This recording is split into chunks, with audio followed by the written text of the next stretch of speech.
Welcome to In Session, a deep dive in healthcare policy we're bringing to you every week. I'm Ryan Burnell, Vice President of Government Relations for the South Carolina Hospital Association. Here's the rundown.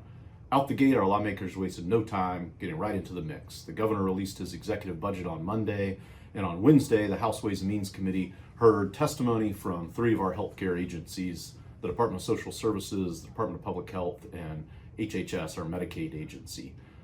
We're fortunate that the governor recommended fully funding the state Medicaid budget request, and Director Medina did a wonderful job highlighting the need for funding the Medicaid budget and ensuring that those beneficiaries continue to receive the services they need. And our hospitals benefit from that direct investment. Of note, the director of the Department of Public Health fielded questions on hallway beds.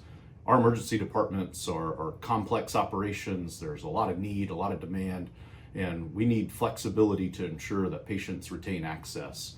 We're working closely with the governor's office and the department to ensure that hospitals have that access for their patients and that flexibility, and we look forward to introducing legislation with some of our legislative sponsors in the coming weeks. The Senate Judiciary Committee on Tuesday passed out additional reforms to our current DUI laws. Why are we interested in that? Well, currently a physician or a nurse may be asked to do a blood draw and a blood test in our hospitals. We want to ensure that there are no additional burdensome requirements on those practitioners so they can continue to do their jobs.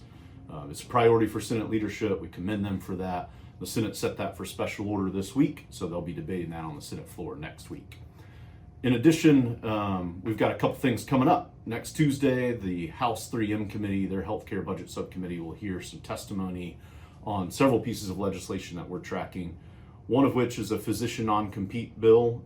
We understand physicians want some flexibility, but our hospitals need some flexibility in managing their revenue streams to ensure that they retain patient access. So we'll be providing some comments to the subcommittee on that, as well as some parental rights legislation and legislation around mRNA vaccines. Thanks for watching In Session with SCHA. Stay connected, stay informed, and help us drive healthcare policy in South Carolina.